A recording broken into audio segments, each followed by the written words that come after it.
In today's video, I am going to be breaking down some sideline inbounds plays that you can run at the high school level or advanced elementary or, of course, middle school level. So let's get down. Let's check this out really quickly. If you're a high school coach or a middle school coach, make sure to go check out my high school horns basketball playbook. That is down in the description below. It's great basketball plays that may be able to help your team score a lot quicker. Okay, so the first play that I'm going to be breaking down is super basic. All of this is a box inbounds.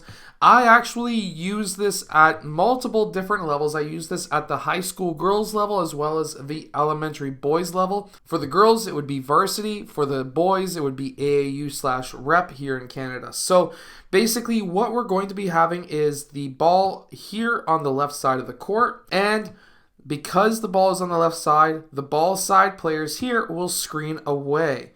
They're going to screen away for the opposite side. And we want player 4 to go to the free throw line extended and player 5 to go to the corner. Now this is very important. We do not want player 4 to show to the point. We want him to show to the wing or 45.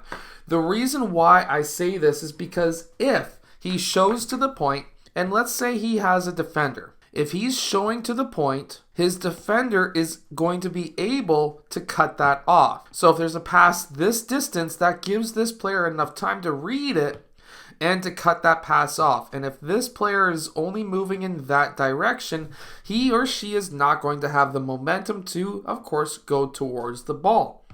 Because of that, defender will usually pick that off.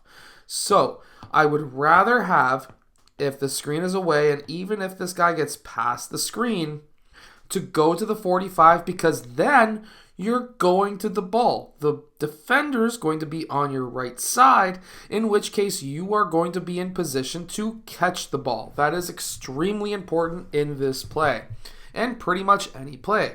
Sideline inbounds plays should never go to the corner. I absolutely love it when this happens, because I'll literally just call out team go-to man, and when that happens, they know, hey, there's a sideline inbounds plays. Coach thinks that the ball is going to be inbounded to that corner, in which case, coach, what do I do? Well, the first thing is whoever inbounds that ball to that corner better be having better be defending that guy.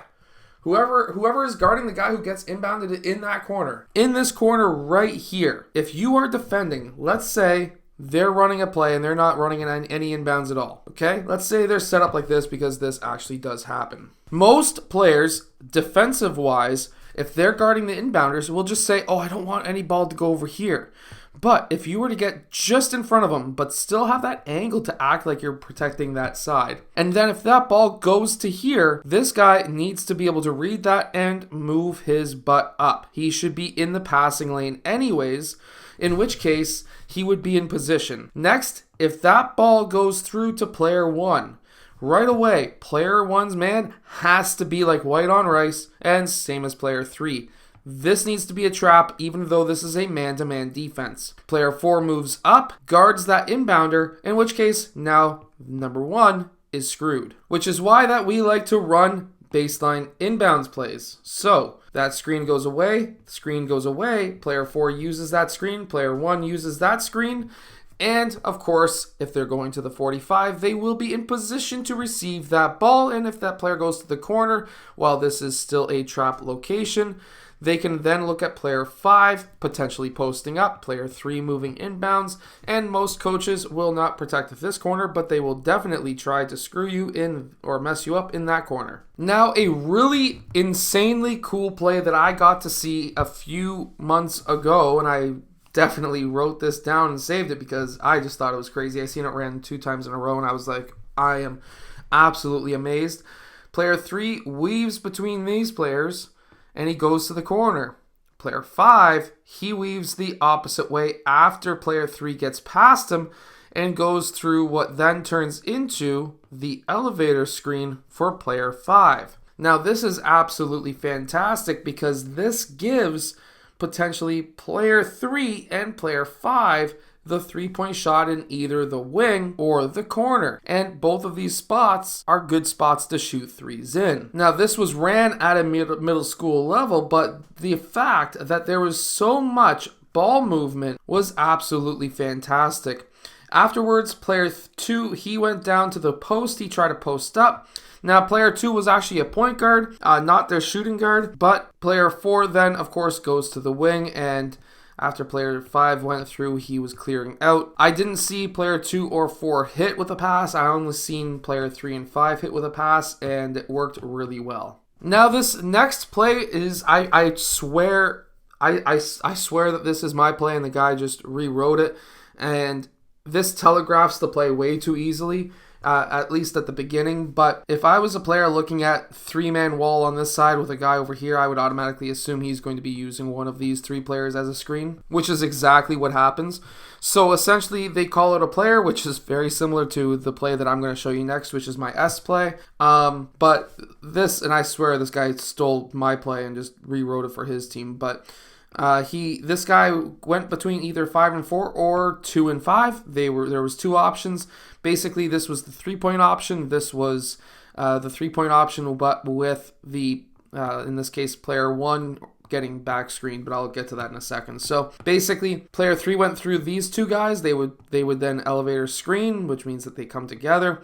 Player 3 would then look at the 3-point shot. If player 3 went through 4 and 5, this was a different option. Now, he did hit, when I was watching it, he did hit that first shot. He hit that a few times. When that stopped working, when the guy was cheating underneath that sandwich screen or that elevator screen, what would happen next is really interesting, and that would be a back screen on the defender of player 1 after he inbounded it, and then player 1 would use that, but he would go on the inside. If he was going on the outside, it wouldn't work. When he went to the inside, that got him that pass, and then when he got that pass, he attacked the high post, which was very important because now he was either taking that shot, which happened once or twice, but a lot of times the defenders would come up and try to stop him in some way, in which case he would pass to one of the 2 players who were still in the post, and that player was able to get a layup. So this play worked extremely well for that team, and I swear that it was my play that he just reworked for his team. Now, in this next play, this is why if you play against my team, you'll notice that they have nicknames on the back of their jerseys because they don't go by their real names, because a lot of our plays derive from their names. So if I was to call player or S, for example, Kyle, we don't have a Kyle on our team, so let's call this S Kyle. And if S Kyle was called, he would then go between the elevator screen and he would then be able to be open for that 3-point shot. And we would be actually running this in the high post. We wouldn't be running this in the low post. I was trying to be a little bit deceiving there. But if player 1 was called, these guys close, he may be open for a 3. If he's open for a 3, then he takes it. If not, he hits player 4 with the roll or player 2 with the pop, one or the other. But the other option, of course, is him taking the 3, or he can pass the ball back to the inbounder, who is player 3. Now, the 5th play was actually ran against my team, and it just made me so mad because my guys couldn't defend against it. But basically, what would happen is player 5 gets screened by player 4. Now, he would actually go on this side of player 4, and then he would then see player 2 getting screened by player 4 as well. This gives player 3 the option to pass to player 2 or 5 for the 3-point shot. Player 1 by himself will go to this corner, which will be the other option. Because what will happen sometimes is player 5 will get that ball, pass to player 1, and then cut, where then he could be open for that layup. Or, depending, player 4 after that pass rolls towards the basket and may be able to receive that pass as well. There were so many different options to this play, and I swear there's probably even a few more, because they just ran it every single time, sort of like how I run the same inbounds every single time. So make sure to go check out my Horns basketball playbook down in the description below, and I will see you guys next time.